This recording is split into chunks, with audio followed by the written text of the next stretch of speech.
For any given student, the education system, for example in Canada or Alberta, for any given student, the education system is not all the schools in Canada or Alberta. The education system for any given student is the school they go to.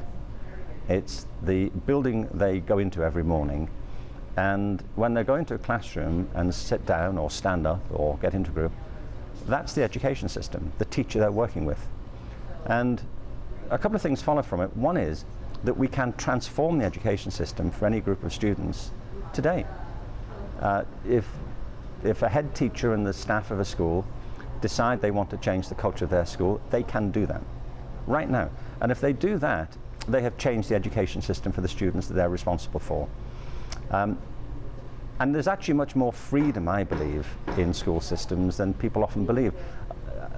I mean, I'm pretty unrelenting in the way I try to promote the need for a different political climate in education. And I'm deeply sympathetic to the problems people face when there are kind of constricting forces on them. But even so, there's still a lot of room in the system for innovation. I mean, for example, creativity doesn't come about, innovation doesn't come about through lack of constraints. I mean, Shakespeare wrote lots of sonnets, but he stuck to the formula, and they're all brilliant. He didn't think, well, I can't be bothered with that. I mean, I'll have a different rhyme scheme entirely, and I'll have 30 lines instead. It's like if people are playing any given sport. They're brilliant, but within the rules of the game. If they break the rules, they're playing a different game. Well, that's all right.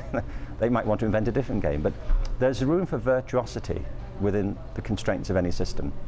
And that's really, I suppose, what I'm encouraging. I'm trying to really support, and so far as I'm in any position to do it, to encourage people in the system to be virtuosos, to play it properly, to play it differently.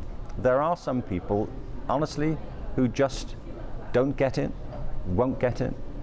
Their ideology prevents them from wanting to engage this. I mean, I don't mean they never will, but they're kind of intransigent. They have their reasons for it.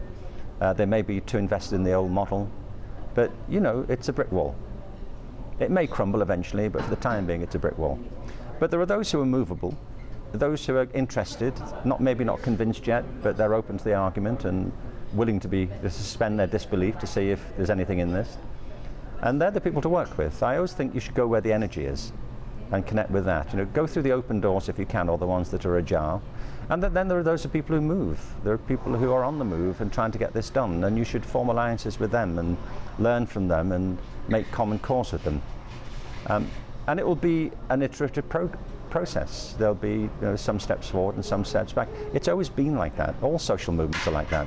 It's been true in the women's movement, it's been true in every type of social movement you can imagine. It's been a few steps forward, some back, hitting obstacles, trying to get around them. But the people who succeed are the ones who don't give up, who see that as part of the process. And as long as you're convinced that what you're doing is right, then you should get up each day and be persuaded to carry on with it.